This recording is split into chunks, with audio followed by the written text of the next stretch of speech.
सही है। चलो, स्वागत, वंदन, अभिनंदन आप सभी का आज के इस सेशन में। आशा करते हैं आप सभी लोग ठीक हो, मस्त हो, बेहतरीन हो। Welcome to the class, welcome to the class. Good evening everyone, good evening. Live हो गए क्या अपन? क्या? हाँ जी दोस्तों, स्वागत है आप सभी का आज के इस सेशन में। Welcome back to the class. Happy Monday. Monday Monday जो होता है ना, मंडे लोगों का लगता है मंडे क्यों आ गया, ऐसा लगना चाहिए वाह मंडे आ गया है। क्यों? क्योंकि मंडे के दिन तो अपनी क्लास होती है ना। तो मैंने तो तुम्हें बहुत याद किया संडे के दिन जो अपनी क्लास नहीं थी उस कारण से, ठीक है। तो अब मैं उम्मीद कर रहा हूं कि मैं आपको बेहतर तरीके से दिखाई और सुनाई दे रहा हूं। आज हम फाइनली एक चैप्टर को स्वाहा करेंगे। आज उस चैप्टर के डाउट्स भी लेंगे। कल से एक नया चैप्टर शुरू करेंगे, ज्योग्राफी का, ठीक है। टाइम टेबल, वीकली शेड्यूल वगैरह सब मिल गया है ना? गुड। चलो,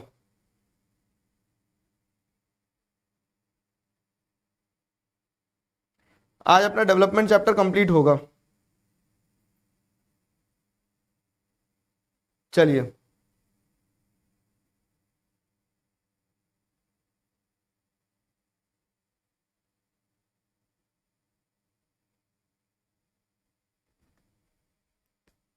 हाँ जी।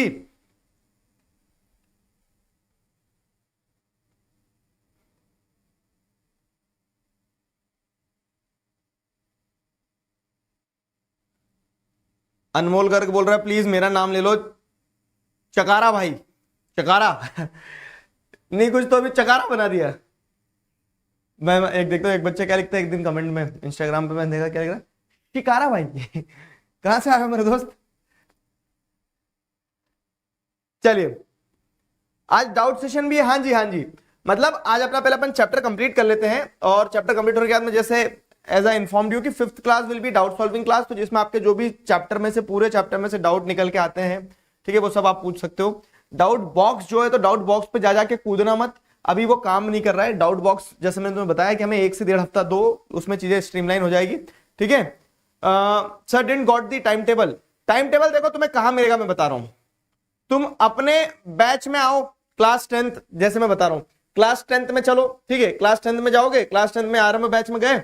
अब आरंभ बैच में जाने के बाद में आप जैसे देखोगे, तो ये देखो यहाँ पे कंटेंट, ये math, science, social science, communicative English, English language, जो बीए मतलब कोर्स है, कोर्स भी दोनों दिख रहा है, तो ये सारी चीज दिख रही है। इसके बाजू में टाइम टेबल रहता है, टाइम टेबल पे क्लिक करोगे तो ये टाइम टेबल दिख जाएगा तुम्हें, ठीक है। यहाँ पे टाइम टेबल।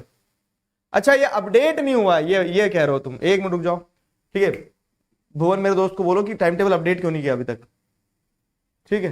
हाँ चलो, अभी अपडेट करवा देते हैं, रुक जाओ। तो टाइम टेबल वही रहेगा, जो 10th का टाइम टेबल है वो सेम है। वीकली प्लानर अपडेट नहीं हुआ ऐसा बोल रहे हो आप। कभी कभी बैकएंड से कर देते हैं, वो फ्रंट एंड पे नहीं दिखता, तो एक बार चेक कर लेंगे, रुक जाओ, ठीक है। समझ में आ गया ना कहां टाइम टेबल मिलेगा? चलो, सारे बच्चे आ गए, शुरू किया जाए। अगर सारे बच्चे आ गए हैं तो शुरू करते हैं।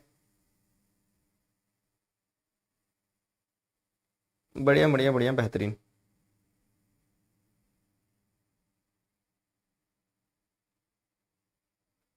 आज नई टी शर्ट, आज मेरा हैप्पी बर्थडे है। जिस दिन नए कपड़े पहन लो उस दिन ये बोल दो आज मेरा हैप्पी बर्थडे है। मैंने क्या सोचा है ना कि बहुत भागा दौड़ी करना पड़ती है, इधर ऑफिस उधर ये और ये वो सारी चीजें। तो द बेस्ट थिंग इज कि आपके पास जितने भी कपड़े सब पे आप नेक्स्ट टॉपर्स मैं हो जाओ। ठीक है। तो ये मेरी एक टी शर्ट थी जो मुझे बहुत पसंद थी, तो इसलिए मैंने उस पर भी नेक्स्ट टॉपर्स गुदवा लिया। सीना फाड़ के दिखा दूंगा तुम्हें, वहां पे भी नेक्स्ट टॉपर्स गुदा हुआ दिखेगा। है?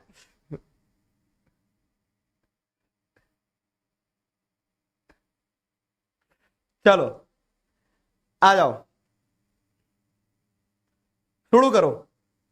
चलो शुरू करते हैं। तो भाई साहब कहानी ऐसी है कि आज मैं पहले तुम्हें चैप्टर खत्म करवाने से पहले एक बार चैप्टर फिर से पूरा पढ़ाऊंगा। फिर से पूरा कैसे पढ़ाऊंगा? तो अच्छा हाँ, एक और चीज, बिफोर वी स्टार्ट सुनो मेरी बात, ठीक है। नेवर एवर मिस दी टेस्ट। तो ये सब हो गया था, one copy will write answers daily. मैंने बोला था कि आंसर्स अपने को डेली लिखना है। अब कल जैसे कुछ बच्चों ने आंसर लिखे हैं, उन्होंने इंस्टाग्राम पे स्टोरी लगाई, चेक करवाते हैं आंसर मुझसे।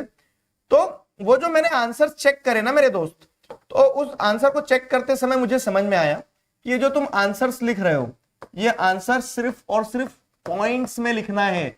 एक बच्चे ने, ठीक है, आंसर लिखा, उसने बोला सर मुझे चेक करके बताना मैंने आंसर कैसे लिखा है। सुन मेरी बात, ऐसा मारूंगा ना, इधर के गाल पे मारूंगा, उधर का गाल घुमा दूंगा, ठीक है। आंसर सब्जेक्टिव क्वेश्चन में अगर 3 नंबर का क्वेश्चन, 5 नंबर का क्वेश्चन दिया है, तो वहां पे पोथी पन्ने नहीं लिख के आना इतने बड़े बड़े पैराग्राफ्स। आंसर हमेशा सिर्फ और सिर्फ पॉइंट्स में ही, ठीक है, ओनली, ठीक है, इन पॉइंट्स। आंसर हमेशा पॉइंट्स में ही लिखना है, ठीक है। ओनली इन पॉइंट्स नहीं तो तुम उसमें पता नहीं क्या लिख के जाओगे, ओनली इन पॉइंट्स है। ऑलवेज इन पॉइंट्स लिखता हूं तो ज्यादा सही सटीक बैठेगा, ठीक है। ऑलवेज इन पॉइंट्स, हमेशा आंसर अपने को पॉइंट्स में ही लिखना है। थंब रूल क्या है इसमें? थंब रूल ये है कि जितने नंबर का क्वेश्चन है मिनिमम उतने पॉइंट्स लिख दो। जैसे 3 नंबर का क्वेश्चन है तो आपके आंसर में 3 पॉइंट रहना ही चाहिए। पॉइंट्स में आंसर लिखना है, इस चीज को आपको मिस नहीं करना है, समझ गए? इस चीज को आपको मिस नहीं करना है। आवाज ठीक नहीं है, तैयारी आवाज ऐसे कैसे ठीक नहीं है? हमारे संदीप भैया दोनों ईयरफोन लगा के बैठते हैं कि मजा ले कि क्लास में कुछ गड़बड़ हो जाए, और अगर इस बीच में अगर कुछ गड़बड़ हो गया तो चलो समझ गए। चलिए तो एक बार रिकैप करवा देता हूं मैं तुम्हें। तो जैसे हमने चैप्टर पढ़ा था डेवलपमेंट, भाई एक चीज ऑब्जर्व करी, किसी बच्चे ने ऑब्जर्व करी तो फिर मैंने भी ऑब्जर्व करी ठीक है। एनसीईआरटी क्या हो रहा है ना, एनसीईआरटी दिन पे दिन डैंक होते जा रहा है। मैं तुम्हें दिखाता हूं कैसे डैंक होते जा रहा है एनसीईआरटी। ये जो आपकी बुक का पहला पेज है, इस पहले पेज में मैं तुम्हें दिखाता हूं NCERT what is this behaviour, what is this behaviour NCERT. देखो जरा यहाँ क्या दिखाना चाह रही है एनसीईआरटी, मतलब इससे क्या समझू मैं। इस अगर ड्राइंग को देखोगे तुम तो, ठीक है, क्या ये है एनसीईआरटी दिन पे दिन डैंक होते जा रही, क्या दर्शाना चाह रहे तुम इससे? है कि नहीं? तुमने भी देखा क्या कभी है गलत बात। चलो आगे बढ़ते हैं, ठीक है। तो पहला पार्ट जो अपन ने पढ़ा, पहले पार्ट में अपन ने ये देखा था, बेसिक इंट्रोडक्शन है, जहां पे अपन ने ये देखा कि डेवलपमेंट जो है तो इट्स नॉट जस्ट अबाउट, ठीक है, डेवलपमेंट जो है, ठीक है, 5 मार्क्स के लिए इंट्रोडक्शन और कंक्लूजन ऑफ दैट टॉपिक लिखना है। हमेशा जरूरी नहीं है, जहां पे स्कोप बन रहा है वहां लिखेंगे, नहीं तो हमेशा हर आंसर में इंट्रोडक्शन और कंक्लूजन लिखने की जरूरत नहीं है, ठीक है। और इंट्रोडक्शन तो आप क्वेश्चन के फॉलो अप में लिख सकते हो, इंट्रोडक्शन को आप क्वेश्चन के फॉलो अप में लिख सकते हो, ठीक। जैसे फॉर एग्जांपल आपको बताएं अगर कि what development promises different people, मतलब development means different to different people, what is development for one may be destruction for other, explain this with an example. तो आप इसी स्टेटमेंट को शुरू करके आंसर लिखना शुरू करोगे, वैसे भी आगे बढ़ा जा सकता है, समझ में आया? तो वही आपका इंट्रो बन जाएगा। तो अपन ने चैप्टर शुरू किया, चैप्टर शुरू करते से ही आपको क्या देखने को मिलता है कि ये वाला जो पार्ट है आपका, ठीक है, चैप्टर का ये वाला जो पार्ट है कि what development promises different people different goal, जिसमें हमने देखा कि development is different for different people. हर व्यक्ति के लिए डेवलपमेंट के मायने क्या है, अलग अलग है। अब जब सबके लिए डेवलपमेंट के मायने अलग अलग है, तो आप क्या देखते हैं कि जो मेरे लिए विकास होगा शायद वो किसी और के लिए विकास नहीं हो, किसी और के लिए कुछ और चीज विकास होगी। जो मेरे लिए विकास है हो सकता है किसी और के लिए शायद विनाश हो, ठीक है। तो what may be development for one may be destruction for another, ये देखा और डैम वाला एग्जांपल देखा था। फिर हमने देखा था कि हमारे डेवलपमेंटल गोल सिर्फ इनकम तक सीमित नहीं रहते, हम इनकम के अलावा भी दूसरी चीजों को इंपॉर्टेंट कंसीडर करते हैं जब डेवलपमेंट की बात आती है। और वो दूसरी इंपॉर्टेंट चीजें क्या हो सकती है? वो दूसरी इंपॉर्टेंट चीजें नॉन मटेरियलिस्टिक चीजें भी हो सकती हैं, जैसे नॉन मटेरियलिस्टिक चीजें, जैसे रिस्पेक्ट हो गया, इक्वालिटी हो गई, ये भी एक इंपॉर्टेंट एस्पेक्ट होता है। तीसरी चीज अगर आप देखोगे तो नेशनल डेवलपमेंट, तो इसीलिए जब हम सबके लिए डेवलपमेंट का मतलब अलग अलग होता है, तो जब हम सबके लिए डेवलपमेंट का मतलब अलग अलग होता है तो हम कंट्री के डेवलपमेंट के बारे में कैसे सोचेंगे? तो इसीलिए maximum good of maximum people should be considered when we talk about national development. ये हो गया। अब इसके बाद में आगे बढ़ेंगे अपन, ये सारे पॉइंट देखने के बाद में, ये सारे पॉइंट देखने के बाद में आगे बढ़ेंगे तो ये वाले पॉइंट पे आएंगे। How to compare different countries और states, how to compare different countries and states. अब डिफरेंट कंट्रीज और स्टेट्स को कैसे कंपेयर किया जाए, डिफरेंट कंट्रीज और स्टेट्स को कैसे कंपेयर किया जाए कि हम जैसे देखेंगे कि सबका नोशन ऑफ डेवलपमेंट अलग अलग होता है। किसी के लिए चांद तक जाना डेवलपमेंट है, किसी के लिए तारों के नीचे से पड़ोसी मुल्क में घुस जाना ही डेवलपमेंट है। तो आप डेवलपमेंट को किस मापदंड पे नापोगे, है ना। तो इसी चीज को ध्यान में रखते हुए आपको क्या देखने को मिलता है कि आपको कोई एक कॉमन पैरामीटर तो निकालना पड़ेगा, कोई एक तो कॉमन पैरामीटर तो निकालना पड़ेगा। तो कोई एक तो कॉमन पैरामीटर निकालना पड़ेगा। तो वो एक कॉमन पैरामीटर क्या निकले के आएगा आपका, वो एक कॉमन पैरामीटर आपका निकल के आएगा इनकम। कि आप इनकम के बेसिस पे क्या करोगे, कंट्रीज को डेवलप करोगे। इनकम के बेसिस पे कंट्रीज को कैसे कंपेयर करोगे, तो कंट्री तो कभी टिफिन लेके जाती नहीं काम पे, तो इसलिए हमने क्या है, कंट्री की टोटल इनकम निकाली। क्या होगी कंट्री की इनकम, जो वहां के रेसिडेंट्स की इनकम है। तो total income of the residents is the total income of country. सही बात है। अब टोटल इनकम तो आपकी निकल के आ गई, लेकिन total income is not good for comparison. Chhotu भैया डूब गए, ठीक है, एवरेज के चक्कर में। तो इसीलिए हम क्या करते हैं, एवरेज को निकालते हैं, मतलब एवरेज निकालते हैं कंट्रीज को कंपेयर करने के लिए। अब एवरेज इनकम क्या होती है, total income divided by total population. Fine. Average income को पर कैपिटा इनकम कहते हैं। वर्ल्ड डेवलपमेंट रिपोर्ट जो होती है, इस वर्ल्ड डेवलपमेंट रिपोर्ट में इनकम के आधार पर कंट्रीज को कंपेयर किया जाता है। जिन कंट्रीज में $63,400 से ज्यादा पर कैपिटा इनकम होती है वो हाई इनकम या फिर रिच कंट्रीज कहलाती है, ठीक है। और 2,400 से कम जिन कंट्रीज में एवरेज इनकम होती है वो पुअर कंट्रीज कहलाती है, ठीक है। इंडिया लाइज इन दी, आपको क्या देखने को मिलता है, लो मिडिल इनकम कैटेगरी, जहां पे 10,030 रुपए जो है पर कैपिटा इनकम है हमारी। ये कुछ फैक्ट्स से ध्यान रखना है। लेकिन अब अगली चीज क्या थी कि averages are good for comparison but the high disparity. इस चीज पे सवाल बनता है और मैंने तुम्हें सवाल दिया भी था। तो ये पूरा मैंने समझाया था कि इनकम अच्छा इंडिकेटर है, लेकिन कंट्री के रेसिडेंट्स में इनकम किस तरह से डिस्ट्रीब्यूटेड है वो आपको पर कैपिटा इनकम या फिर एवरेज इनकम से पता नहीं चलेगी। तो दिस वाज द क्वेश्चन, ठीक है। ये सारी चीजें पढ़ ली थी।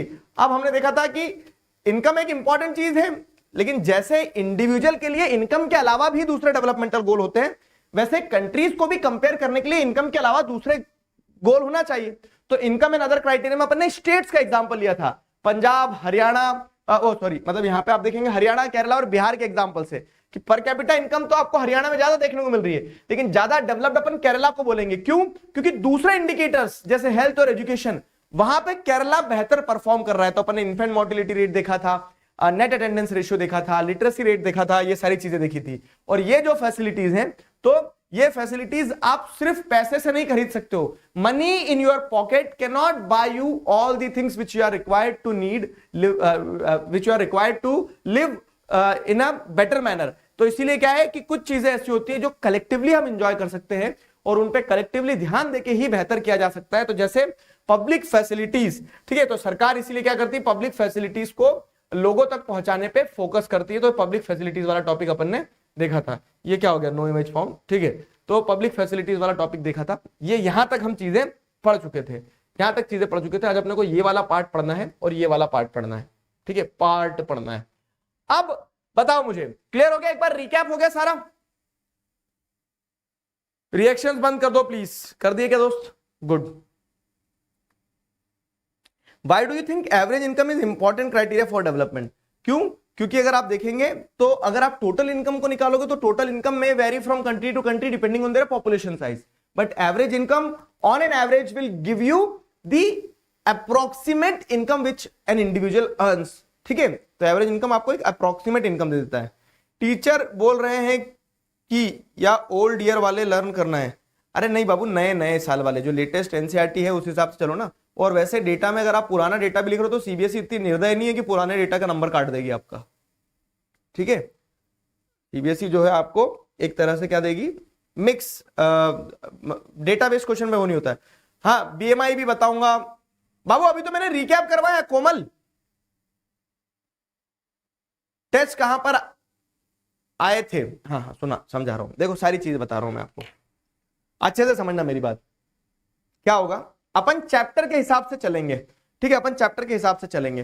तो आप अगर बाहर आओगे, अपनी क्लास 10th में जाओ, अपने को क्लास 10th में ही घुसना है, इधर उधर की क्लासेस में नहीं घुसना है। या आपका आरंभ बैच परचेज दिखा रहा है, आपको आरंभ बैच के अंदर जाना है।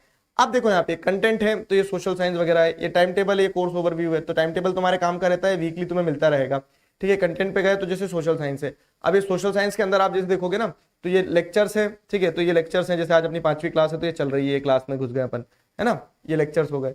अब अगर आप देखोगे तो इसके बाजू में नोट्स भी रहते हैं, ठीक है। तो यहाँ पे सारे नोट्स चलते जा रहे हैं, डे 1 का, 2 का, 3 का, 4 का।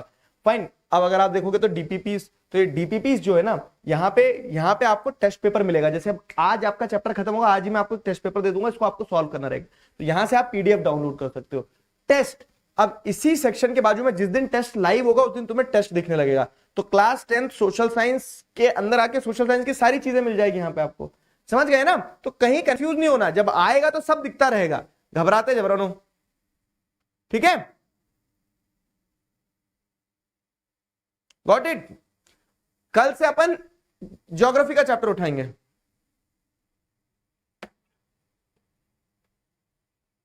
चलो, WPP होगा अपना, क्योंकि चैप्टर जैसे जैसे खत्म होता जाएगा वैसे वैसे आपको मैं टेस्ट पेपर देते चलूंगा।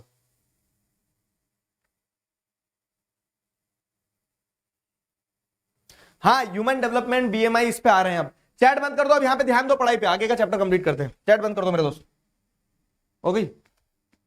गुड यार। अब ध्यान दो जरा।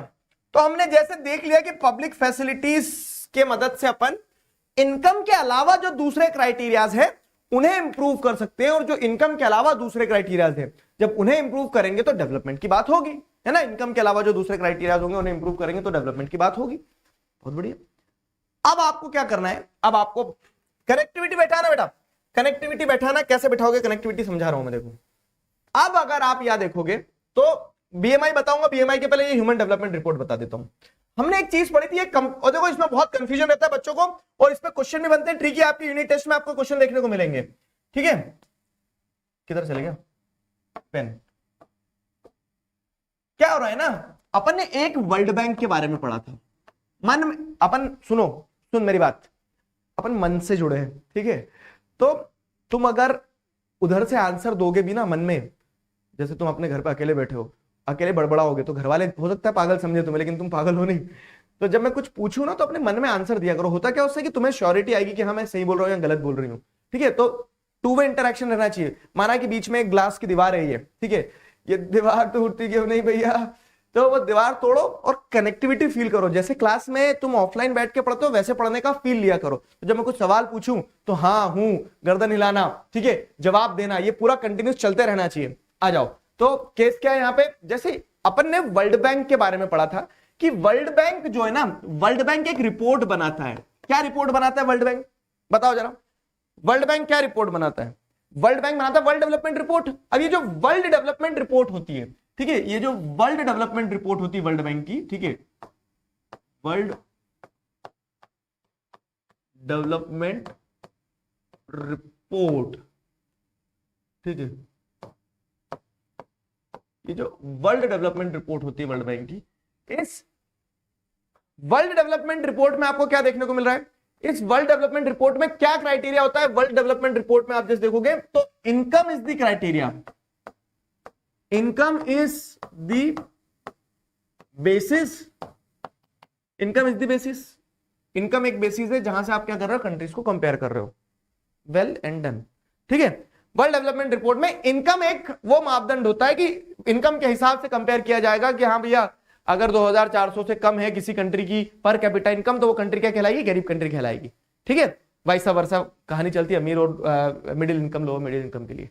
तो ये तो वर्ल्ड बैंक का पूरा क्राइटेरिया था, लेकिन इस वर्ल्ड बैंक के पूरे क्राइटेरिया में, ठीक है, एक लिमिटेशन थी।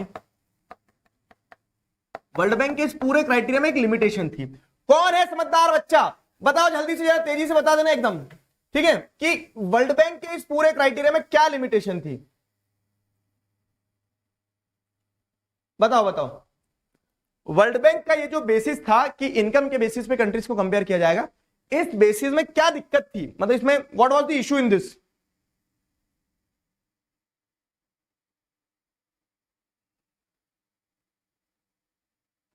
बताओ। अरे सुन लो मेरी बात, सब कुछ वेल डिफाइंड मैनर में और सब कुछ अच्छे से होगा, ठीक है। एक एक चीज अपन कवर करते चल रहे हैं जिसमें तुम्हें किसी प्रकार की कोई दिक्कत ना हो।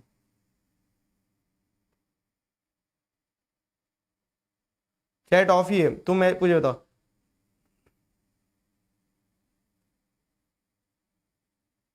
इट डज नॉट, अरे रे रे, हाँ आयुष, आयुष बेटा गलत लिख रहा हूँ कि does not show the ground reality, वो तो एवरेज इनकम की लिमिटेशन है। मैं पूछ रहा हूँ वर्ल्ड बैंक की जो रिपोर्ट होती थी, जो इनकम के बेसिस पे होती थी, तो उसमें दिक्कत ये है कि आप सिर्फ इनकम को ही फैक्टर ऑफ डेवलपमेंट मान के चल रहे हो। गुड उत्कर्षा, शाबाश, ठीक है, उत्कृष्ट आंसर दिया तुमने कि अगर आप वर्ल्ड बैंक की रिपोर्ट देखोगे, वर्ल्ड डेवलपमेंट रिपोर्ट जो देखोगे, तो उस वर्ल्ड डेवलपमेंट रिपोर्ट के हिसाब से आप सिर्फ इनकम को ही एकमात्र फैक्टर मान रहे हो डेवलपमेंट का। लेकिन आपको क्या समझना है कि development is not just limited to income, development तो मल्टी डायमेंशनल है ना। There are criterias other than income, income के अलावा भी दूसरे फैक्टर्स हैं जो महत्वपूर्ण भूमिका निभाते हैं। तो इनकम के अलावा दूसरे फैक्टर्स, जैसे अपन ने हेल्थ देखा, जैसे केरला के केस में देखा, एजुकेशन देखा, ठीक है, तो वो हेल्थ और एजुकेशन वाली जो चीज है ना, वो भी महत्वपूर्ण होती है जब हम डेवलपमेंट की बात करते हैं। तो इसीलिए क्या है ना, इसीलिए ये लिमिटेशन इसकी ये थी कि सिर्फ income income income income income की अलावा इनकम, ठीक है, इनकम की बात करता है कौन, वर्ल्ड डेवलपमेंट रिपोर्ट। तो इसीलिए क्या है, इसीलिए अगर आप जैसे देखोगे तो it talks about only income. देखो नोट्स क्या होते हैं, नोट्स ये होता है कि जो लिखा है उसका आपके दिमाग में क्रक्स होना चाहिए। अब यहां ह्यूमन डेवलपमेंट रिपोर्ट के बाजू में वर्ल्ड डेवलपमेंट रिपोर्ट नहीं लिखा है, लेकिन अगर आप वर्ल्ड डेवलपमेंट रिपोर्ट और इसको कंपेयर करके पढ़ोगे तो कभी कंफ्यूज नहीं होगा, कभी भूलोगे नहीं। तो मैं तुम्हें वही बता रहा हूं कि एनसीईआरटी का रस निकाल देंगे, ठीक है, रस निकाल देंगे, जो एसेंशियल होगा मैं करवाते चलूंगा, बस तुम अपनी पेन पेंसिल और एनसीईआरटी लेकर बैठा करो और अपना दिमाग लेकर बैठा करो, ये 2-3 चीजें ले आया करो, ठीक है, और दिल भी, क्योंकि दिल से तो पढ़ना है ना। तो आ जाओ, तो it talks about income only, ये सिर्फ इनकम की ही बात करती है वर्ल्ड डेवलपमेंट रिपोर्ट, ठीक है, पैसा पैसा पैसा पैसा, ऊपर उठो पैसे से। इसीलिए क्या होता है ना, इसीलिए आप जिस देखोगे, इसीलिए देयरफॉर, ठीक है, देयरफॉर, ठीक है, therefore human development report, human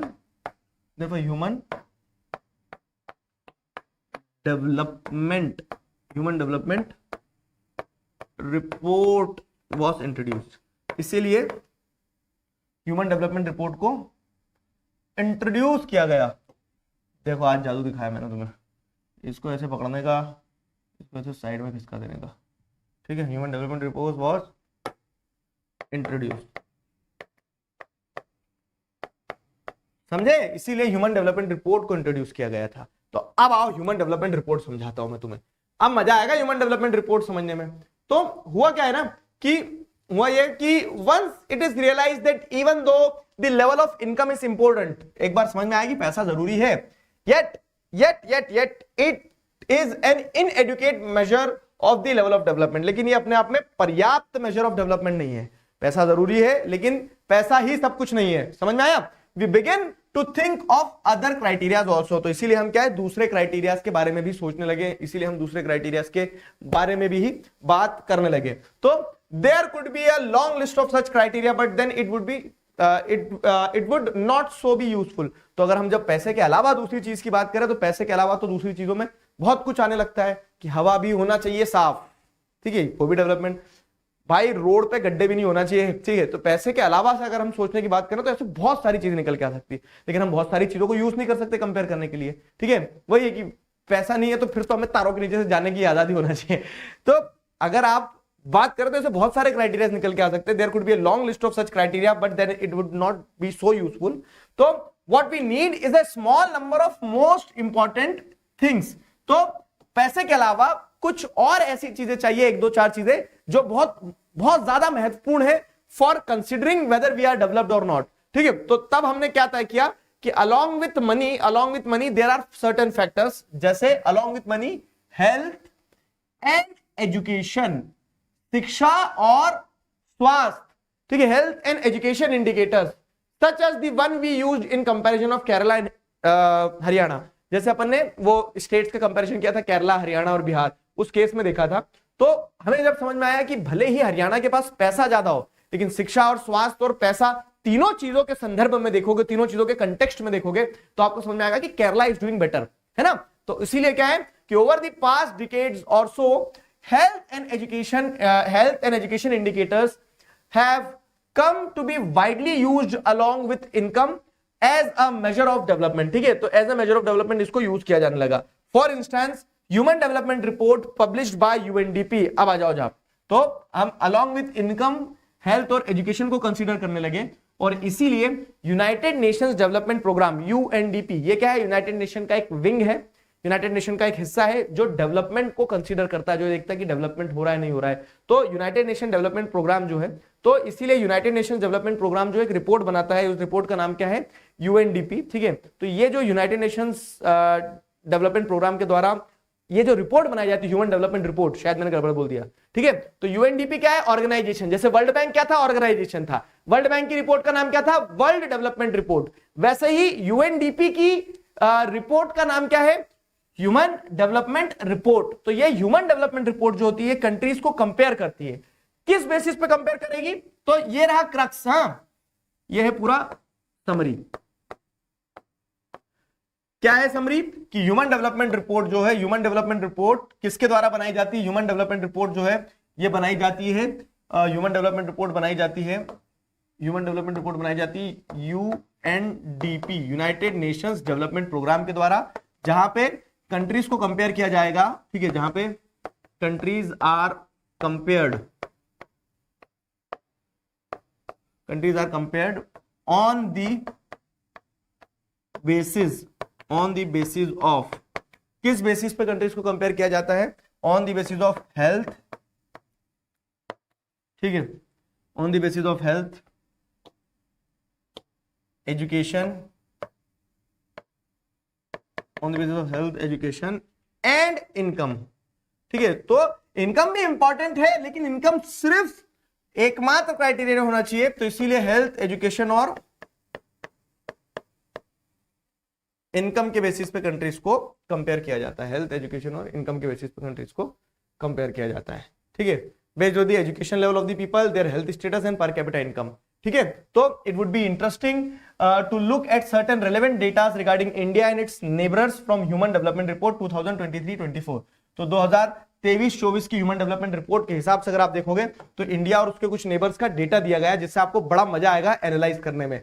और सुनो मेरी बात, क्या, जैसे मैंने तुम्हें बताया ना कि डब्बे के अंदर डब्बा, डब्बे के अंदर डब्बा वाला जो सिस्टम चला आ रहा है। ठीक है, तो इन बॉक्सेस पे क्वेश्चन बनना तय है, बॉक्सेस पे क्वेश्चन बनना तय है। तो एक और बॉक्स आपके सामने आ गया, इस चैप्टर में 2-3 बॉक्स हैं। तो अब इस देखो, some data regarding India and its neighbours for 2022 के हिसाब से यहाँ पे डेटा दिया गया है। अब क्या है, ये रिपोर्ट देखो, ये पूरी रिपोर्ट है। अच्छा, 2-3 चीजें आएंगी। रिपोर्ट मतलब क्या है, जैसे आपका रिपोर्ट कार्ड होता है, कौन बनाता है रिपोर्ट कार्ड, आपकी स्कूल। तो वैसे ही ऑर्गेनाइजेशन है, वर्ल्ड बैंक है तो वर्ल्ड डेवलपमेंट रिपोर्ट बनाती है।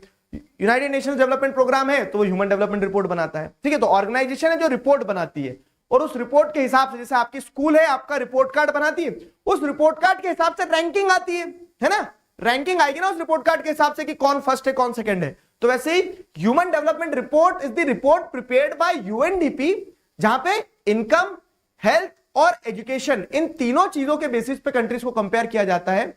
और फिर वो एक इंडेक्स बनाते हैं, ह्यूमन डेवलपमेंट इंडेक्स, ये यहां पे लिया है HDI।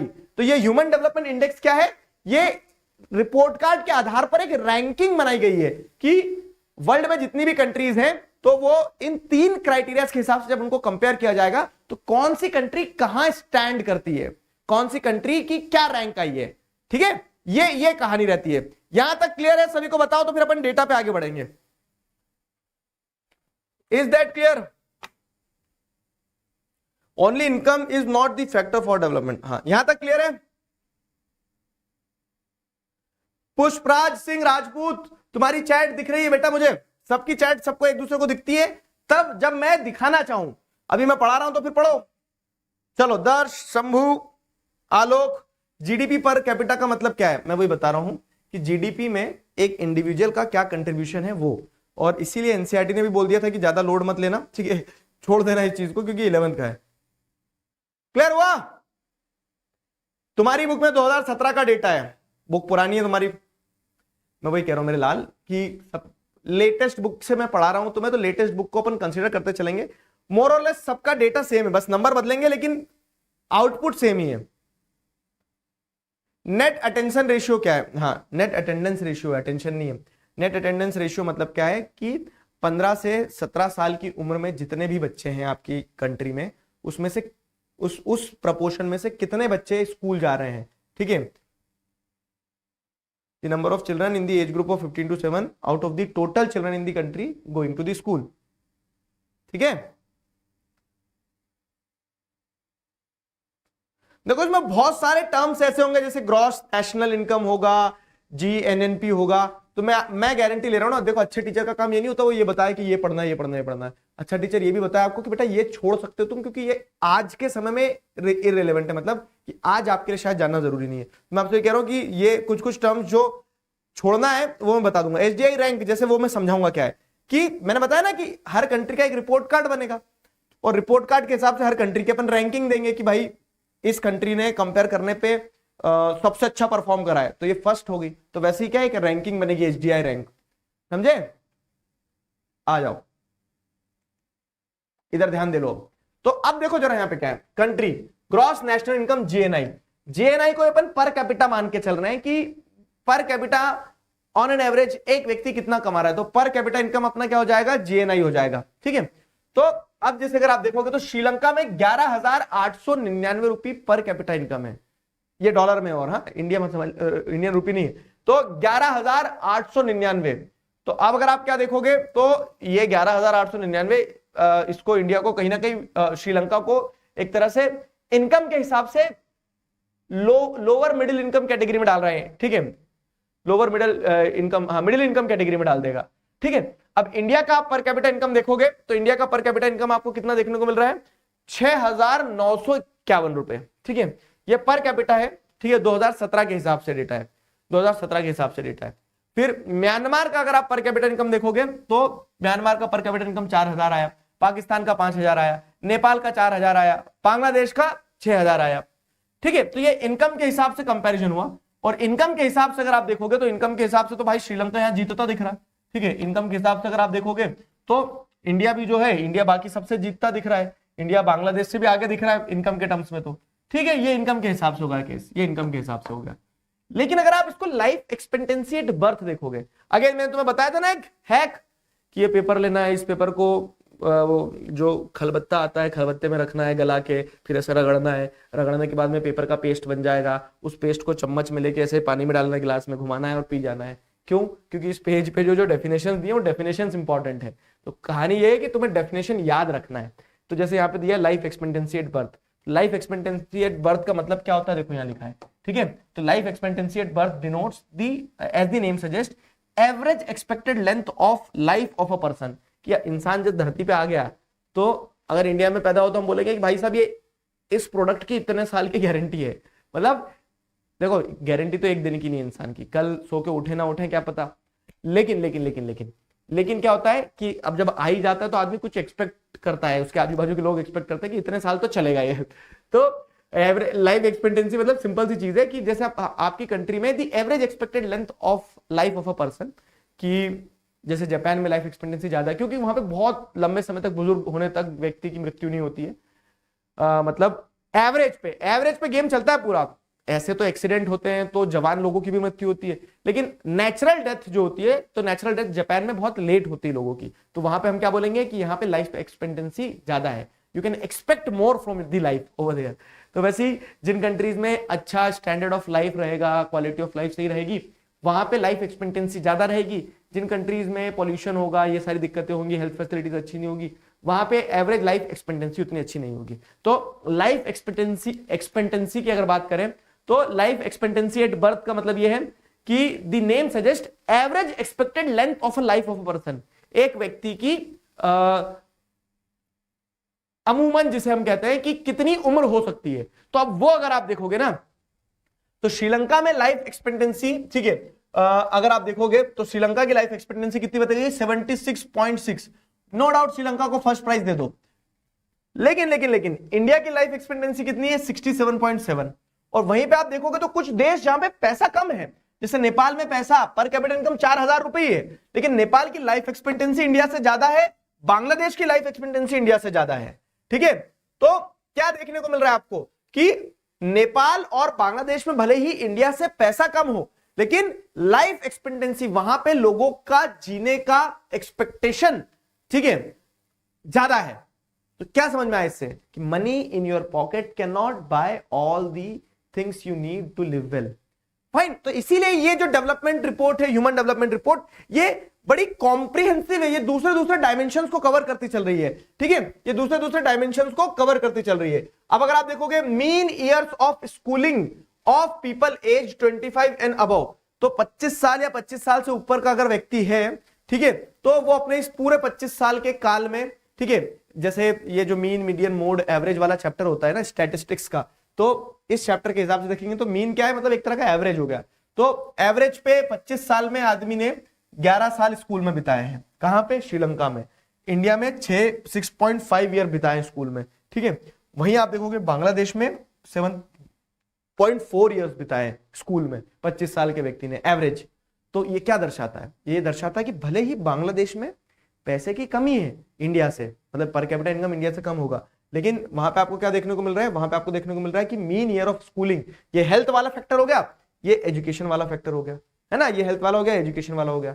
तो अब अगर आप रैंकिंग भी देखोगे ना, तो नो डाउट श्रीलंका जीत रहा है, तो श्रीलंका की रैंकिंग तो इंडिया से ऊपर ही होगी, ठीक है, श्रीलंका की रैंकिंग इंडिया से ऊपर ही होगी। तो अब श्रीलंका की रैंकिंग जो है इंडिया से ऊपर ही होगी, श्रीलंका 78 पोजीशन पे आता है और इंडिया कहां पे आता है? 134 पे। लेकिन अब बांग्लादेश को देखोगे तो बांग्लादेश की रैंकिंग क्या है? 129, मतलब 1 2 3 4, पहले 129 पे बांग्लादेश आ गया और उसके बाद में 129 का 130, 131, 32, 33 और 34। तो हम बांग्लादेश से भी 5 रैंक नीचे हैं, मतलब बांग्लादेश के बाद में इंडिया 4-5 पायदान और नीचे आ रहा है। तो बांग्लादेश में पैसा तो कम है सर, पर कैपिटा इनकम तो कम है ना, हमसे पर कैपिटा इनकम कम है, लेकिन when we talk about factors other than income, तो उस बेसिस पे जब आप कंपेयर करोगे ना, तो चाहे पर कैपिटा इनकम के हिसाब से वर्ल्ड डेवलपमेंट रिपोर्ट में इंडिया ऊपर होगा, लेकिन ह्यूमन डेवलपमेंट रिपोर्ट में इंडिया बांग्लादेश से नीचे होगा, ठीक है। मॉरल ऑफ द स्टोरी कि बांग्लादेश आगे निकल गया क्या सर? नहीं, मॉरल ऑफ द स्टोरी ये है मेरे दोस्त कि when we talk about factors other than income, then the comparison of development में डिफर, कि सिर्फ पैसे के हिसाब से अगर देखोगे तो कुछ और रिजल्ट निकल के आएगा, लेकिन पैसे के अलावा दूसरे फैक्टर्स को जब कंसीडर करोगे तो एक दूसरा परिणाम निकलेगा, समझे? तो वो केस रहता है। Got it? अब क्लैरिटी मिली होगी कितने बच्चों को? अब एकदम समझ में आ गया वर्ल्ड डेवलपमेंट रिपोर्ट क्या है, वर्ल्ड डेवलपमेंट रिपोर्ट से क्या डिफरेंस आ जाता है, ये सारी चीजें एकदम क्लियर हो गई। देखो यहां पे 2-3 चीजें लिखी है। HDI रैंकिंग भी मैंने तुम्हें बता दिया कि वो रिपोर्ट के हिसाब से जब आप कंट्रीज को कंपेयर करोगे तो कौन सी कंट्री कहां स्टैंड कर रही है, वो ह्यूमन डेवलपमेंट रिपोर्ट की चीज हो गई है।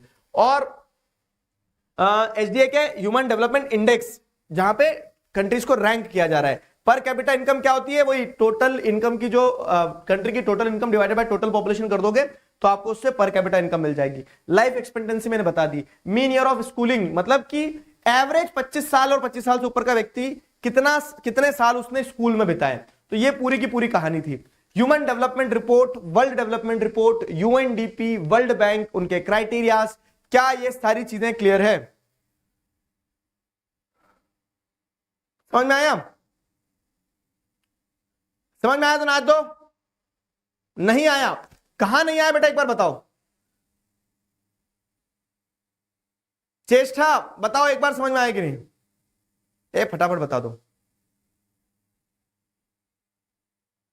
HDI का मतलब ह्यूमन डेवलपमेंट इंडेक्स, जैसे मैंने आपको बताया ना, आपका रिपोर्ट कार्ड क्या हो गया? आपका रिपोर्ट कार्ड सबका अलग अलग हो गया। तो जैसे ह्यूमन डेवलपमेंट रिपोर्ट इंडिया की भी निकलेगी, ह्यूमन डेवलपमेंट रिपोर्ट बांग्लादेश की भी निकलेगी, ह्यूमन डेवलपमेंट रिपोर्ट श्रीलंका की भी निकलेगी। अब उस ह्यूमन डेवलपमेंट रिपोर्ट के अंदर आपको क्या देखने को मिल रहा है कि एक इंडेक्स बनेगा, ठीक है, उस ह्यूमन डेवलपमेंट रिपोर्ट के अंदर एक इंडेक्स बनेगा। तो ह्यूमन डेवलपमेंट रिपोर्ट के हिसाब से एक हायरार्की बनेगी ना, कि सबके रिपोर्ट कार्ड आ गए, सबके रिपोर्ट कार्ड के हिसाब से रैंकिंग बनेगी। तो ह्यूमन डेवलपमेंट इंडेक्स वही रैंकिंग है, ठीक है। आया? क्या मेरा भाव आप तक पहुंच पा रहा है कि मैं जो तुम्हें समझाना चाह रहा था? अब अगर इसको आपने, इस टॉपिक को, ह्यूमन डेवलपमेंट रिपोर्ट को वर्ल्ड डेवलपमेंट रिपोर्ट के साथ कंपेयर करके समझा कि कैसे वर्ल्ड डेवलपमेंट रिपोर्ट में सिर्फ इनकम को माना जाता है, लेकिन ह्यूमन डेवलपमेंट रिपोर्ट में आप हेल्थ और एजुकेशन को भी मानते हो, और उससे क्या फर्क पड़ेगा इस टेबल की मदद से अपन ने समझा, तो आपको क्लियर कट हो जाएगा। ग्रोथ और डेवलपमेंट में क्या डिफरेंस है? देखो, मैं बहुत अच्छा सवाल पूछा। ग्रोथ मतलब क्या है ना? ग्रोथ मतलब ये नाखून बड़े हो गए, हमारे शरीर ऐसे ताड़ जैसे हो गए, हाथ पैर सब बड़े हो गए, राक्षस बन गए हम, शरीर से बड़ा होते जा रहे हैं, ठीक है, कपड़े छोटे पड़ गए हैं, घर वाले परेशान, ठीक है, कि इसके लिए क्या करें, बिस्तर छोटे पड़ गए, तो वो ग्रोथ होती है कि आप ताड़कासुर बन गए हो, ग्रोथ हो रही है। लेकिन अगर आप बौद्धिक रूप से, आपका मस्तिष्क जो है वो ग्रो नहीं कर रहा है, आपके अंदर इंटेलेक्चुअल कैपेबिलिटीज डेवलप नहीं हो रही है, आप सोचने समझने की शक्ति से आज भी बच्चे ही हो, ठीक है, ठीक है, तो मेरे से होएगा माँ, मेरे को आता है, तो क्या कहलाओगे, तो आप सिर्फ आप ग्रोथ कर रहे हो, ठीक है, डेवलपमेंट नहीं हो आपका। तो development is a holistic approach, versus growth is just increase in the number, ठीक है। तो ग्रोथ नेगेटिव भी हो सकती है कभी कभी, कि बड़े जा रहे हैं, लेकिन क्या हो रहा है कि विकास नहीं हो रहा है। तो डेवलपमेंट एक होलिस्टिक अप्रोच होती है, और ग्रोथ क्या होती है, जस्ट क्वांटिफाइंग टर्म्स में उसको देखा जाता है, ठीक है। क्लियर हुआ दर्श मिश्रा? चलो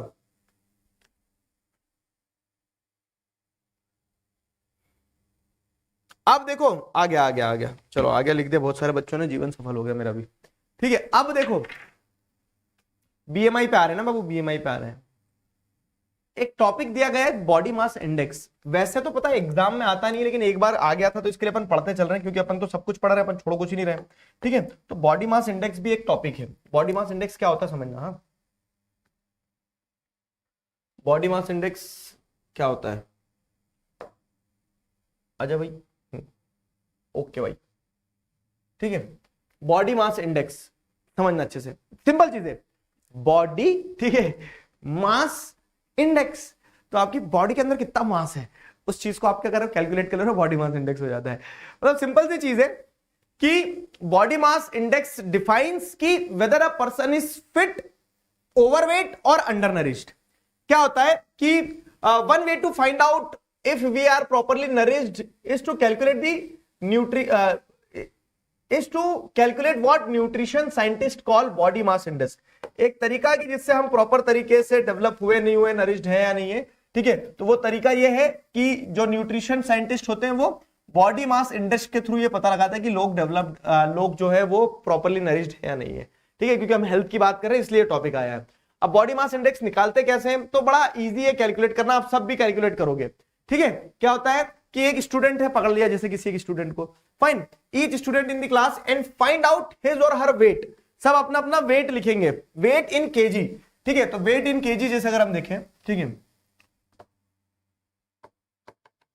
वेट इन केजी, तो वेट इन केजी की अगर बात की जाए तो मान लो जैसे किसी का वेट क्या है, किसी का वेट जैसे मान लो किसी का वेट है आपका 25 किलो, ठीक है, एक बच्चा है उसका वेट है 25 किलो, तो अपन ने वेट इन केजी ले लिया। अब weight in kg divided by, ठीक है, वेट इन केजी और उसका हाइट भी लेना है। हाइट ले ली कि जैसे मान लो हाइट आपको लेना है मीटर में, लेकिन जैसे आप हो सकता है 1.2 मीटर के हो, आप हो सकता है 1.3 मीटर के हो, तो सबका हाइट अलग अलग होगा ना। तो अपन ने हाइट भी ले ली, तो जैसे 1 मीटर का बच्चा है, ठीक है, तो हाइट को मीटर स्क्वायर में लेना है, ठीक है। तो हाइट इन मीटर स्क्वायर में। तो अब क्या होगा ना, take weight of each of the students in kilogram, weight आपने किलोग्राम में ले लिया, then take the height by drawing up a scale on the wall and measure accurately with head straight, convert the height recorded in centimetres into metre.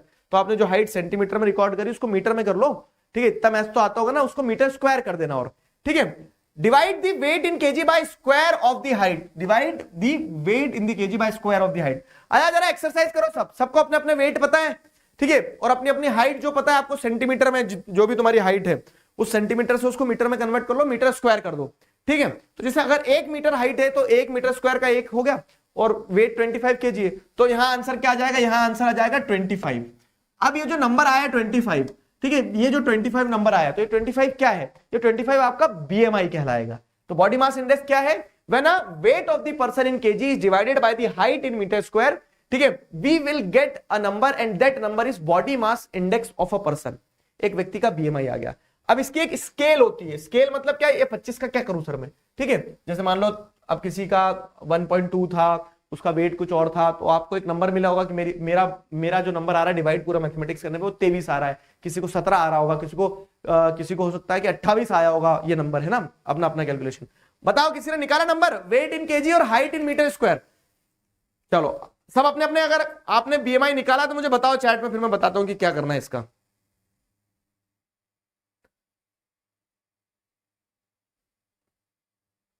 My BMI is 18। चलो पीयूष, पीयूष का 18 आ गया। अब देखो मैं बता रहा हूं, ओम क्लीम क्लीम क्लीम क्लीम। पीयूष एक ऐसा लड़का है जो दुबला पतला है थोड़ा सा, है ना पीयूष? मैंने बता दिया ना, सही बताया कि नहीं? केशव झा बोल रहा है कि मेरा BMI बताओ, हाइट छोटी क्या करूं? अरे BMI 4 आया, 4 तो आया ही होगा, मार मार चमगादड़ बताओ, झूठ बोल रहे। 44 आया है, ठीक है, एक बच्चे का 44 आया। आस्था वशिष्ठ 23.4। देखो अब मैं देखता हूं, आस्था एक फिट लड़की है ना?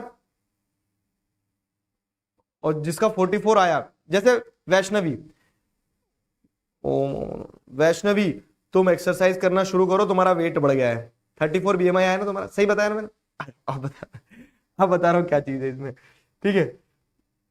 जिसका 59 आया, भाई साहब 59 कैसे आ सकता है? 59 अगर आया है तो तुम्हारा, या तो तुमने कुछ मैथ्स गलत करी। 59 BMI मतलब तुम बहुत ज्यादा ओवरवेट हो क्या?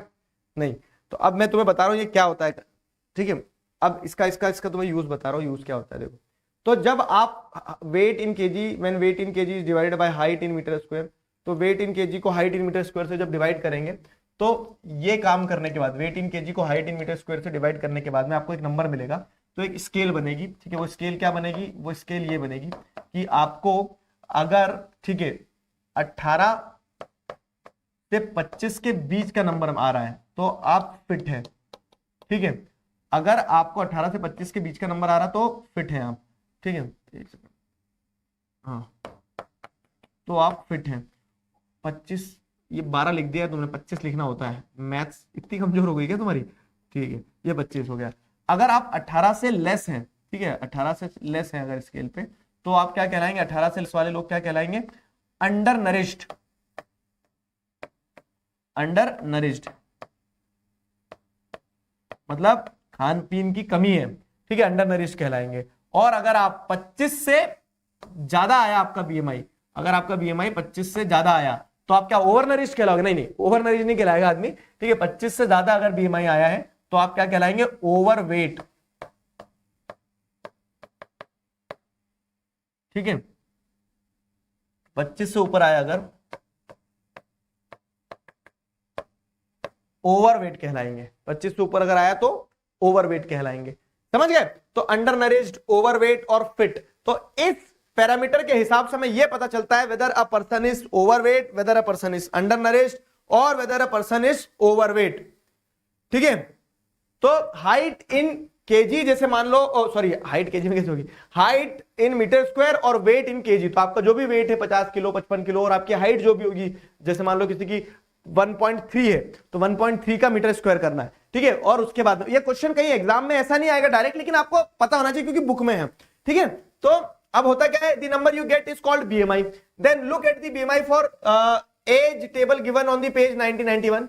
Students BMI could be within normal range or less than that, underweight for example or more obesity, ठीक है। तो अगर वही है कि जो पैरामीटर तुम्हें बताया मैंने कि अगर एक लड़की है 14 साल की है और 14 साल 8 महीने की है, उसका BMI 15.2 आ रहा है, मतलब क्या है कि वो अंडरवेट है, उसे और खाने पीने की जरूरत है, ठीक है। लड़की खाना पीना शुरू करो, तो ये समझ में आया। And then she is undernourished. Similarly अगर एक लड़का 15 साल 6 महीने का है और उसका BMI 28 आ रहा है, तो उस लड़के से क्या बोलेंगे? कम खाया कर थोड़ा, ठीक है। क्यों? क्योंकि वो ओवरवेट कहलाएगा, then he is overweight, fine. तो 18 से 25 के बीच में BMI सेट होता है, मतलब कि फिट कहलाओगे आप। Got my point? तो ये बॉडी मास इंडेक्स वाली चीज हो गई, ठीक है, ये बॉडी मास इंडेक्स वाली चीज हो गई है। क्लियर हुआ? आ जाओ। तो हमने ह्यूमन डेवलपमेंट रिपोर्ट पढ़ लिया, बॉडी मास इंडेक्स पढ़ लिया, ह्यूमन डेवलपमेंट रिपोर्ट का कंटेक्स्ट दे दिया तुम्हें। अब ठीक है, लास्ट टॉपिक क्या है अपना? लास्ट टॉपिक अपन चल रहे हैं, उसके पहले ह्यूमन डेवलपमेंट रिपोर्ट वाली थोड़ा सा ये जो पार्ट बचा है इसको पढ़ लेते हैं। देखो क्या, Isn't it surprising that small countries, वो जो अभी टेबल पढ़ा ना मैंने, उस टेबल का ही क्या है, उस टेबल का एक तरह से वो है जो मैंने तुम्हें समझा दिया, उसको लिख दिया इन्होंने यहाँ पे बस, ठीक है। तो isn't it surprising that a small country in our neighborhood, Sri Lanka जैसे है, is much ahead of India in every aspect and a big country like ours has such a low rank in the world। जैसे आपने इस page पे देखा, क्या देखा कि श्रीलंका की HDI जो ह्यूमन डेवलपमेंट इंडेक्स जो है, ठीक है, वो 78 रैंक पे और इंडिया 134 पे, ऑलमोस्ट जैसे डबल सा हो गया अपना, ठीक है। तो ऐसा क्यों है? तो टेबल आपको ये भी बता रहा है कि दो Nepal and Bangladesh have low पर कैपिटा इनकम, ठीक है, लेकिन कहीं कहीं पे आपको क्या देखने को मिल रहा है कि लाइफ एक्सपेक्टेंसी में वो इंडिया से बेहतर है, नेपाल के साथ साथ क्या देखने को मिला आपको, बांग्लादेश, ठीक है। Many improvements have been suggested in calculating HDI. तो जब ह्यूमन डेवलपमेंट इंडेक्स बना रहे हो आप, ह्यूमन डेवलपमेंट रिपोर्ट जो बना रहे हो, तो उसमें और भी बहुत सारा स्कोप ऑफ इंप्रूवमेंट है कि आप कंपैरिजन के लिए जैसे हेल्थ और एजुकेशन ले रहे हो, ऐसे और भी दूसरी चीजें इंक्लूड कर लो, क्योंकि सिर्फ इनकम तक तो सीमित है नहीं कंपैरिजन में, जिससे डेवलपमेंट रिपोर्ट और कॉम्प्रिहेंसिव बन के आए, ठीक है। Many new components has been added to human development report, but by prefixing human to development it means it has made it very clear that what is important in development is what is happening to citizens of their country. It is the people, their health, their well-being that is most important. ये जो paragraph है ना, ये paragraph तुम्हें अपने आप में development का ह्यूमनिस्टिक नेचर समझाता है, बहुत अच्छे से समझना। क्या है, देखो ये वाला जो पैराग्राफ जो है कि जब हम ह्यूमन डेवलपमेंट की बात करते हैं ना, तो जब हम ह्यूमन डेवलपमेंट की बात करते हैं तो इस ह्यूमन डेवलपमेंट में हमने ह्यूमन वर्ड जो है ना, human word in human development,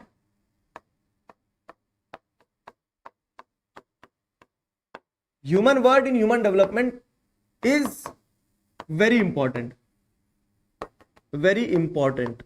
क्यों इतना इंपॉर्टेंट है कि जब आप डेवलपमेंट के आगे ह्यूमन लगा दे रहे हो तो दिस मींस कि कोई भी डेवलपमेंट वहां के मनुष्यों से ऊपर नहीं है, ठीक है।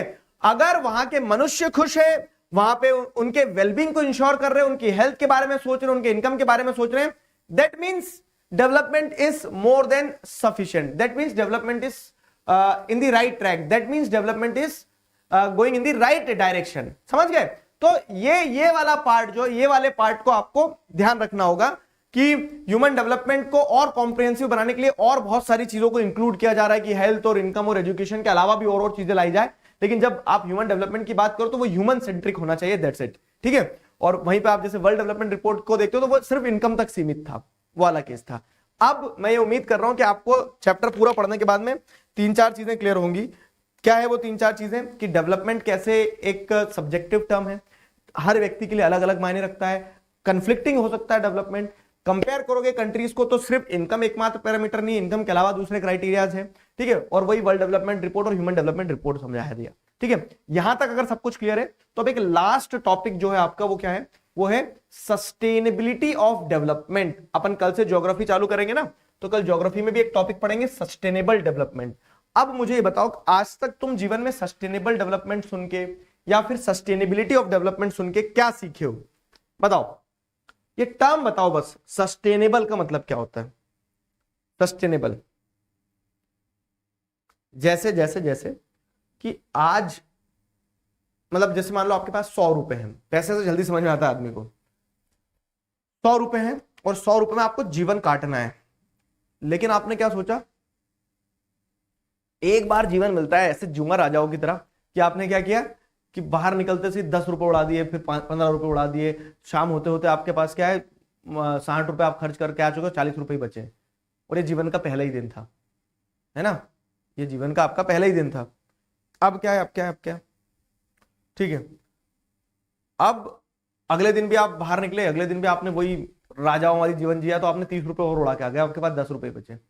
तो मैं आपसे एक चीज पूछूंगा, अगर इसी तरह से चलता रहा तो आगे क्या होगा, है ना, ऐसा पूछूंगा मैं आपसे।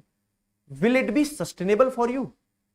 Is this way of life sustainable for you?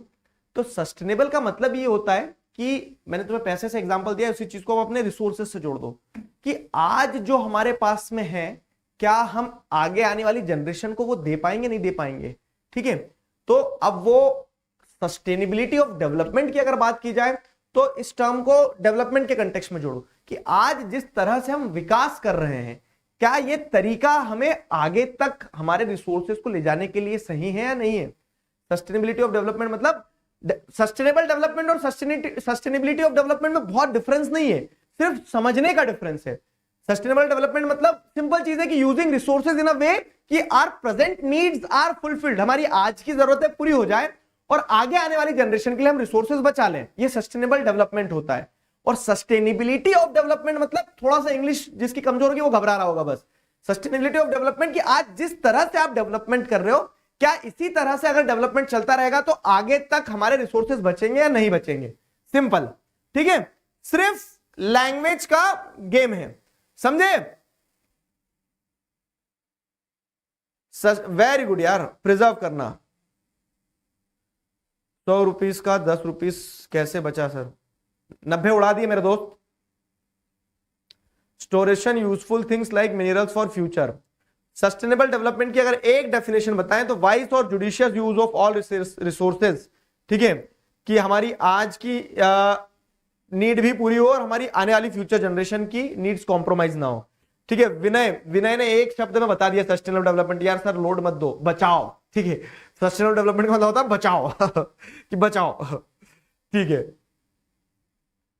ठीक है, ठीक है। तो अब वही मैं तुम्हें बता रहा हूं कि सस्टेनेबिलिटी ऑफ डेवलपमेंट का मतलब ये है कि development should take place in a way कि हमारी आज की प्रेजेंट नीड्स फुलफिल हो, ठीक है, और आगे आने वाली जनरेशन जो है उनके लिए भी रिसोर्सेस बच सके, ठीक है। तो suppose for the present that a particular country is quite developed, ठीक है, आज के हिसाब से जैसे अगर हम देखेंगे, जैसे कि एग्जांपल दे रहा हूं, आज के हिसाब से आप दुबई को क्या बोल रहे हो? डेवलप्ड बोलोगे कि यार दुबई डेवलप्ड है, ठीक है। We would certainly like this level of development to go up further, ठीक है, or at least be maintained for future generation। लेकिन आप ये भी चाहोगे कि आज डेवलप्ड हो, इसका मतलब ये नहीं कि सिर्फ आज ही जीवन जीना है, आगे आने वाली जनरेशन के लिए भी वो डेवलपमेंट का बेनिफिट मिलते रहना चाहिए। दिस इज ऑब्वियसली डिजायरेबल कि हाँ आगे आने वाली जनरेशन में भी डेवलपमेंट चलता रहे। जैसे आज आपके पास पैसा है तो वो ऐसा नहीं कि कल खत्म कर देना है, ठीक है, कल की चिंता नहीं है मेरे दोस्त, कल का भी पैसा है, चिंता मुझे परसों की है। तो वो आपको समझना होगा कि डेवलपमेंट जो है वो प्रोलॉन्ग्ड पीरियड तक अपकमिंग जनरेशंस को भी उसके बेनिफिट्स मिलते रहे। This is very obviously desirable. However, since the second half of 20th century, a number of scientists have been warning that the present type and level of development are not sustainable। लेकिन 20th century के second half से ही, मतलब 1950 से scientist जो थे वो warn करने लगे कि हम विकास की दौड़ में इतने पागल हो गए, हम विकास की दौड़ में इतने पागल हो गए कि जो present rate of present level of development, present style of development जो है ना, दिस इज नॉट सस्टेनेबल। कि आज जिस तरह से हम डेवलपमेंट के लिए रिसोर्सेज को खनन किए जा रहे हैं, एक्सट्रैक्ट कर रहे हैं, जैसे हम ऑयल को जला रहे हैं, जैसे हम सॉइल को पल्यूट कर दे रहे हैं, जैसे हम वाटर बॉडीज को खत्म कर दे रहे हैं, अगर इस तरह से ही अपन विकास कर रहे हैं, मतलब देखो एवरीथिंग हैज अ कॉस्ट, हर चीज की कॉस्ट होती है, एवरीथिंग हैज अ कॉस्ट। तो अगर आप विकास इस तरीके से कर रहे हो, किस कॉस्ट पे कर रहे हो कि आपने सारे नेचुरल रिसोर्सेज को खराब कर दिया, तो ये विकास कितना लंबा समय तक चलेगा? क्योंकि एक दिन प्रकृति ठोल बोल देगी, एक दिन प्रकृति बोल देगी बस अब नहीं हो रहा है, और फिर शायद जितना विकास किया है वो आपने को देखने को मिलता है कि आपदाएं आती हैं, अर्थक्वेक आता है, पोल्यूशन आता है, बीमारियां आउटब्रेक होती हैं, ठीक है। तो एक दिन नेचर खुद क्या कर देगा? नेचर खुद बोल देगा कि लहर है, ठीक है, ठीक है, मेरे से तो नहीं बन रहा है। तो उस दिन क्या होगा? उस दिन आपको समझ में आएगा कि डेवलपमेंट की कॉस्ट क्या थी, कि हमें अपने आगे आने वाली जनरेशन के लिए जीवन कठिन बना दिया है, ठीक है। तो वही यहां पे आपको समझना है कि सस्टेनेबिलिटी ऑफ डेवलपमेंट की अगर बात करें हम, तो sustainability of development is a type of development where we have to think about the manner, the level in which the development is taking place. क्यों? क्योंकि जिस तरह से आज डेवलपमेंट चल रहा है, क्या ये आगे आने वाली जनरेशन के लिए सही रहेगा या नहीं रहेगा? बहुत अच्छी लाइन लिखी है यहां पे, देखो क्या लिखी है कि we have not inherited the world from our forefathers, we have borrowed it from our children. उधार लिया है कभी? जब आप उधार लेते हो ना दोस्तों से, ठीक है, तो उधार की सबसे गंदी चीज क्या होती है? कि उधार लौटाना होता है। मतलब गंदा ही लगता है ना, लेते समय तो अच्छा लगता है, लेकिन जब वापस देना होता है तो लगता है यार क्यों देना पड़ रहा है। तो यहां पे जो लाइन लिखी है कि we have not inherited the world from our forefathers, हमें ये विरासत में नहीं मिला कि हमें दे दिया और हमारे पूर्वजों ने बोल दिया जा प्रकृति की 12 बजा दे। नहीं, हमें फोरफादर्स ने इनहेरिटेंस में ये नहीं दी है प्रकृति, we have borrowed it from our children, मतलब हमने हमारी आगे आने वाली पीढ़ियों से उधार लिया है, और जब उधार लिया है तो वो वापस लौटाना है, मतलब उसे वैसे ही देना होगा, उसे बचा के रखना होगा, ठीक है। जो इनहेरिटेंस में मिलता है उसको तो आप खत्म कर दो क्योंकि वो आपको मिला है, लेकिन जब आपने उधार लिया है किससे? आगे आने वाली जनरेशन से। एक स्टेटमेंट है, बहुत अच्छा स्टेटमेंट, जो ये बता रहा है कि हमें डेवलपमेंट उस तरीके से करना होगा, हमें रिसोर्सेज को उस तरीके से इस्तेमाल करना होगा कि आगे आने वाली जनरेशन के लिए भी चीजें बची रहे, आगे आने वाली जनरेशन के लिए भी चीजें बची रहे, समझे? वो केस है। आ जाओ। तो अब ये दो एग्जांपल से आपको बताया गया कि why sustainability of development is important. तो ये दो एग्जांपल ध्यान रखना, इस पे क्वेश्चन बनता है कि why sustainability of development is important. तो आपको ये दो एग्जांपल से समझ में आएगा। जैसे पहला एग्जांपल है ग्राउंड वाटर इन इंडिया। तो कुछ एविडेंस ये सजेस्ट करते हैं कि ग्राउंड वाटर जो है it is in under the threat of over use in many part of the country. Country के अधिकतर हिस्सों में ओवर यूज किया जा रहा है ग्राउंड वाटर को। इस कारण से क्या है, ये एक चिंता का विषय है।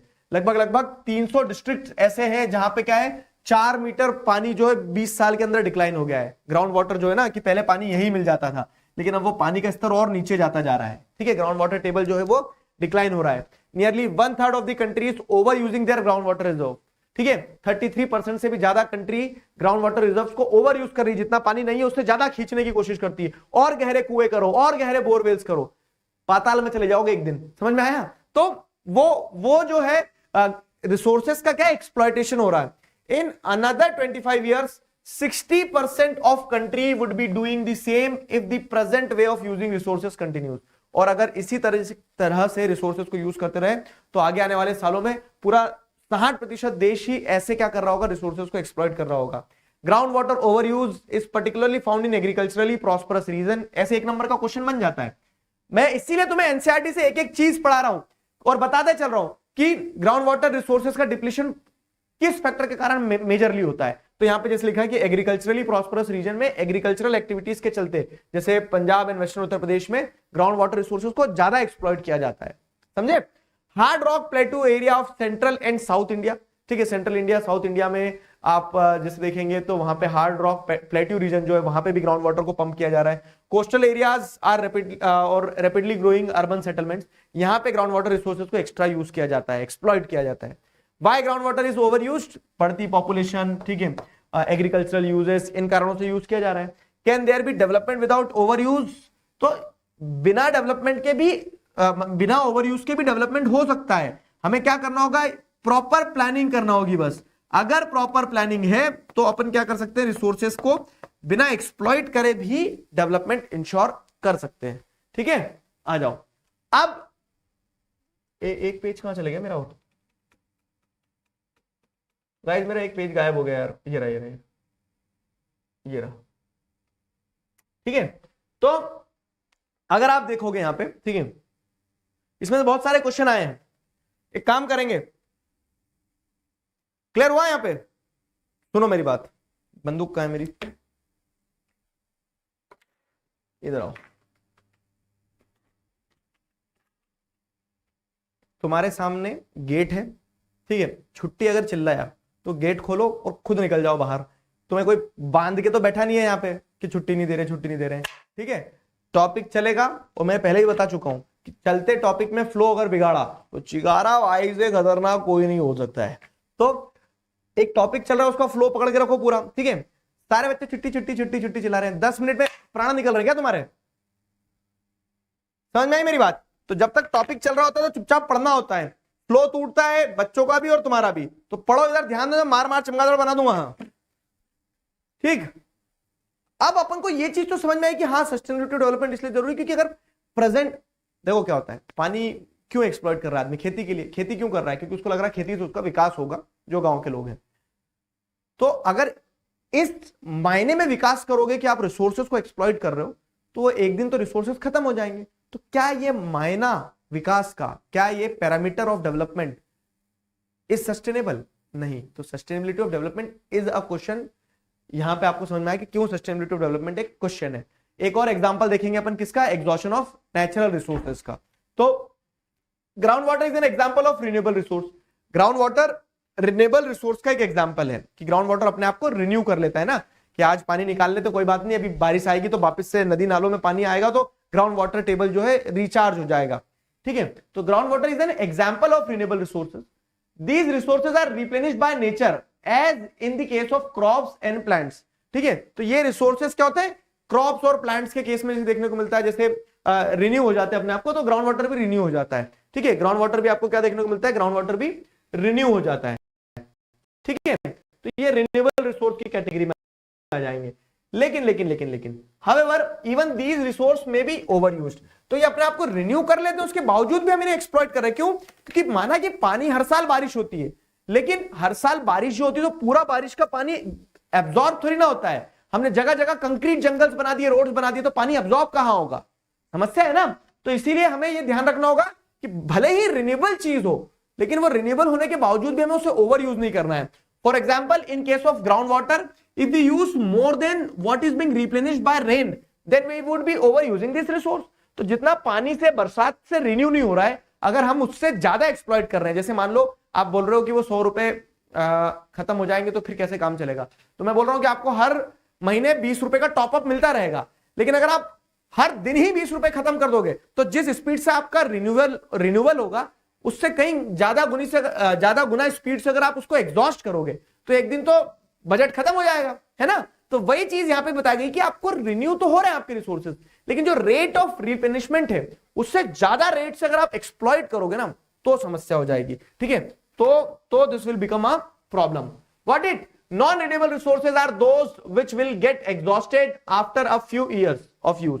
ठीक है, नॉन रिन्यूएबल रिसोर्सेज क्या है? नॉन रिन्यूएबल रिसोर्सेज वो होते हैं जो कुछ ही साल में एग्जॉस्ट हो जाएंगे। जैसे एग्जांपल के तौर पे क्या होता है, पेट्रोल हो गया, गाड़ी में डाला पेट्रोल, किसी और की कोचिंग के चक्कर मार के आए, एक धुआं बना के उड़ा दिया। ठीक है, समझ गए। तो अब क्या है, वो जो पेट्रोल आपने उड़ा दिया वो उड़ा दिया, ठीक है, अब वो वापस लौट के नहीं आएगा, वो धुआं बन गया है। तो we have a fixed stock of on earth which can not be replenished. तो ऐसे कुछ रिसोर्सेज जिनका स्टॉक फिक्स्ड है, जो रिप्लेनिश नहीं होंगे। कहने को रिप्लेनिश होते हैं, लेकिन करोड़ों साल में रिप्लेनिश होते हैं। करोड़ों साल में तो हम और तुम कोई नहीं रहेंगे, ठीक है। तो लाखों करोड़ों साल लग जाते हैं जिन चीजों को रिप्लेनिश होने में, रिन्यू होने में। उनकी अपन गारंटी नहीं लेते, उनको तो अपन एग्जॉस्टेबल रिसोर्स की कैटेगरी में डालेंगे कि ये खत्म हो जाएगा। ठीक है, तो we do discover new resources that we did not know of earlier. New resources in this way add to the stock, however over time even this will get exhausted. तो ऐसा नहीं कि रिसोर्सेज है नहीं, नए नए रिसोर्सेज भी मिलते हैं, नए नए इन्वेंशन भी होते हैं, लेकिन हमें समझना होगा कि कुछ एग्जॉस्टेबल रिसोर्सेज होते हैं जो ऐसे होते हैं कि एक बार आए और एक बार स्टॉक है हमारे पास, वो स्टॉक उतना अगर इस यूज कर लेंगे तो ठीक है, क्योंकि वो एक दिन पे खत्म हो जाना है।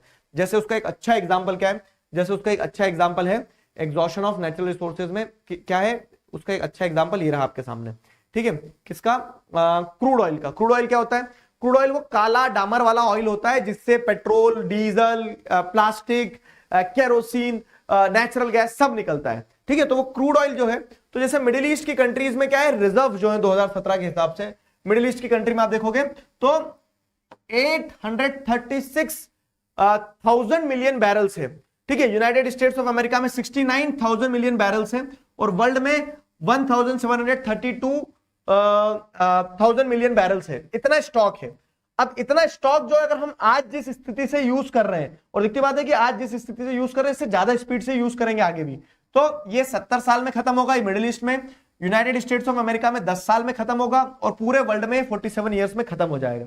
ठीक है, तो इस स्पीड से रिसोर्सेस खत्म हो जाएंगे। तो हमें क्या करना होगा? हमें अपनी स्पीड को कंट्रोल करना होगा। हमें यह समझना होगा कि हम जिस तरह से रिसोर्सेस को यूज करें उसका कोई दूसरा तरिका है। क्या हम सोलर एनर्जी पर डिपेंडेंट हो जाए? क्या हम विंड एनर्जी पर डिपेंडेंट हो जाए? ठीक है, तो जो डेवलपमेंट का हमारा तरीका है, इज दिस सस्टेनेबल? और वही सस्टेनेबिलिटी ऑफ डेवलपमेंट वाला टॉपिक बनाता है। समझे? वही सस्टेनेबिलिटी ऑफ डेवलपमेंट वाला टॉपिक बनाता है। Got my point? क्लियर हुआ?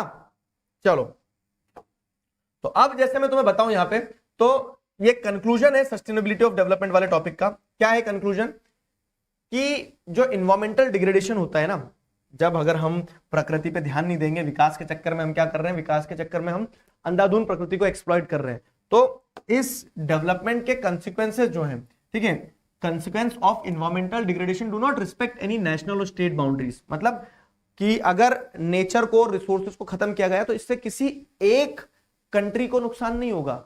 ठीक है, it does not respect any national और state boundaries. This issue is no longer region और नेशन स्पेसिफिक। ये किसी एक क्षेत्र, एक कंट्री तक सीमित नहीं रह जाएगा ये मुद्दा। इन्वायरमेंट डिग्रेड हो रही है, जैसे मान लो ग्लोबल वार्मिंग बढ़ेगा, तो ग्लोबल वार्मिंग से सबको इंपैक्ट होगा। ग्लोबल वार्मिंग से सबको इंपैक्ट होगा। Our future is linked together. हम सबका भविष्य एक साथ जुड़ा हुआ है। इसीलिए हमें यह सोचना होगा कि हम जो भी डेवलपमेंट कर रहे हैं ना, ठीक है, तो sustainability of development is comparatively a new area of knowledge in which scientist, economist, philosophers and other social scientist are working together. ठीक है, तो इसलिए हमें सोचना होगा कि हम जिस भी तरह से विकास करें वो विकास सस्टेनेबल होना चाहिए। सस्टेनेबिलिटी ऑफ डेवलपमेंट आज एक मुद्दा बन के हमारे सामने आया कि अगर आज जैसे विकास हो रहा है ऐसे ही चलता रहा तो चल नहीं पाएगा, ठीक है, ठीक है, ज्यादा लंबे समय तक नहीं चल पाएगा। तो वही चीज है, इन जनरल द क्वेश्चन, ठीक है, in general the question of development और प्रोग्रेस इज पेरिनियल। पेरिनियल मतलब कि ये सदाबहार रहेगा। डेवलपमेंट का क्वेश्चन हमेशा सदाबहार रहेगा, विकास हमेशा करना है, हमें हमेशा ग्रोथ के टुवर्ड्स, हमें हमेशा प्रॉस्पेरिटी के टुवर्ड्स सोचना होगा।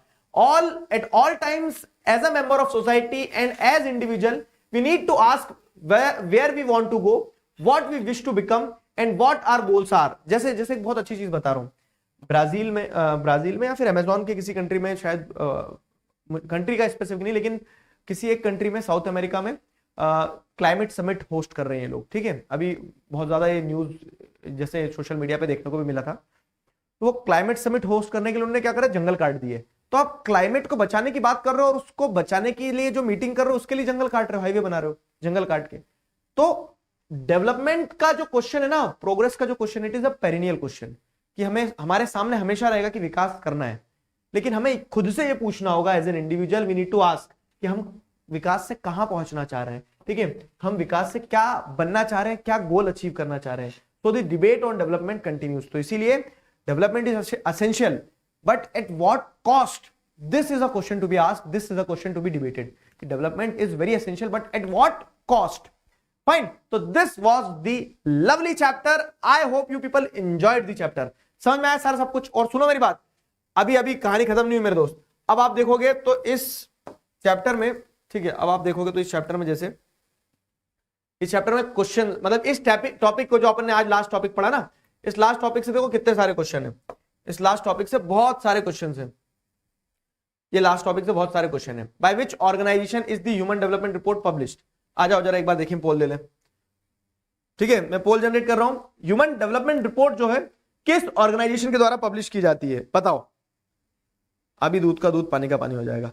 ह्यूमन डेवलपमेंट रिपोर्ट किस ऑर्गेनाइजेशन के द्वारा पब्लिश की जाती है? चैट खोल दो मेरे दो, पब्लिक करना, पब्लिक मतलब प्राइवेट करना चैट, एक दूसरे को ना दिखने तो आंसर दिख जाएंगे ना। ह्यूमन डेवलपमेंट रिपोर्ट, हाँ कर रहा हूं छुट्टी। समझ में आया कि नहीं पहले बताओ। छुट्टी छुट्टी छुट्टी।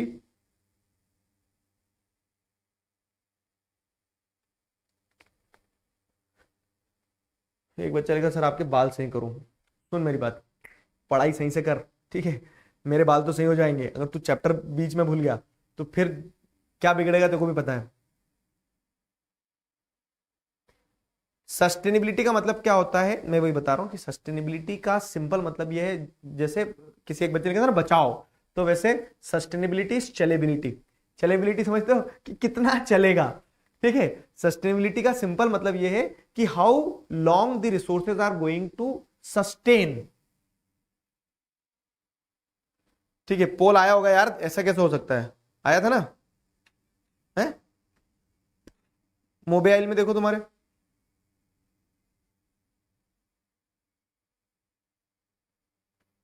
तो इसका राइट आंसर सी होगा डेफिनेटली, यूनाइटेड नेशन, ठीक है, United Nations Development Programme, UNDP, ठीक है। तो क्या हो रहा है इसका right answer, which organization human develop publishes human development report, तो United Nations Development Programme UNDP publish करता है ना।